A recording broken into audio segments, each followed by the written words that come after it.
here, we have our coffee maker. Coffee is our best friend. My partner here worked till 11 p.m. last night. He's working till 3 in the morning tonight, and he came in at 7 in the morning. He's gonna need coffee. So that is what keeps this apartment running, coffee. Right over here, these lockers behind you.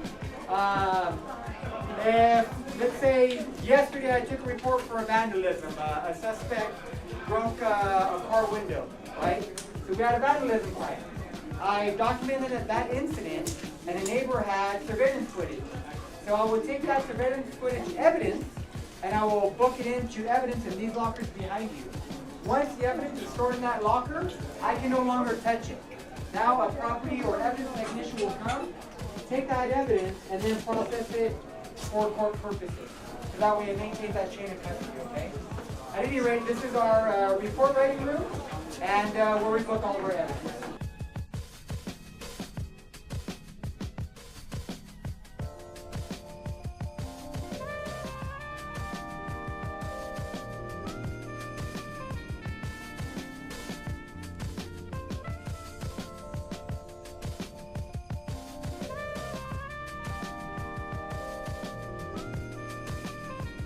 So this is slot room.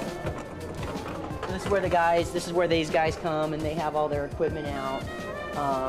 And they're ready to deploy. It's a locked room because of security. They can come here, dress, and they're gone. And the truck sits right here. And our guys aren't full-time. It's the big one, that's the Bearcat that's outside. And that encompasses these guys and then the CNTs, which I also have the black shirts. They have the gray van out there with the equipment. But this is kind of their stuff, and this is their little locker room that they work out of. So they're a tight group. Because they work so much together. Other cities, they are able to have them full-time, so that's even kind of a different network. But these guys they're part-time, a shared assignment. So they're working patrol, or they're detectives, or they're working in gangs, they're doing something else. And then when something is needed that goes beyond, they need their equipment or something like a barricaded, they get called, they come in, they change, and they go. What's that little robot on? That is the robot. Yeah, I was gonna say. They didn't bring him out. Which one is that one? I forget what he's called. I don't remember. That one can be thrown. It actually can be thrown. Like hooked? Yeah, you can. They threw it through a window. I was gonna say it looks like its little legs go out and it can climb. And it we have that, and then there are there's two avatars. There. If you think of Hurt Locker, the Avatar robot, those are two of them.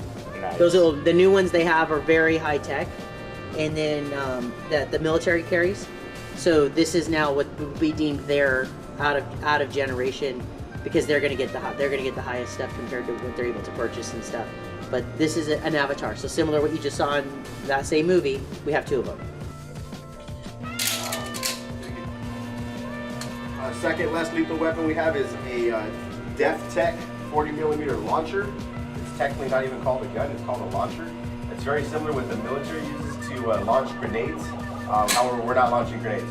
We launch these little sponge rounds. It's similar to a racquetball, and it's affixed to, I don't know what caliber it is, but it has a cylinder on the back that has a real primer that would be similar to use on a small caliber bullet. And what that does, it shoots the projectile out of this at a very high velocity. Very similar to the beanbag round, this will cause ping compliance. Less lethal, or one of the last, is this weapon right here. It looks like a paintball gun because it is a paintball gun. It is just a very, very souped up paintball gun that we just put different types of projectiles in, which are a little round, just like a paintball. Most of the time we have OC rounds in it, which is the same stuff that is in pepper spray. Lastly, everybody's familiar with the taser. This is the newest model. Again, it's just electro neural weapon. So what it does, basically, it tells the brain through the electric current going through the body to contract. It's a muscle contractor. So two prongs are projected through the weapon. When it comes out, depending on the spread, the prongs will go into the body. Electricity will be going through the wires there, and it'll cause the muscles to contract. So when you're deploying this, okay, your prime distance is going to be about where I'm at right now. We're gonna assume that that's our subject and he's hostile, he's trying to cause some kind of damage, maybe he has a one knife in his hand, or he's just upset about something, okay? So As we deploy it, when we activate it, you'll see the little red dot. Okay, you want to aim it kind of center mass, lower abdomen area.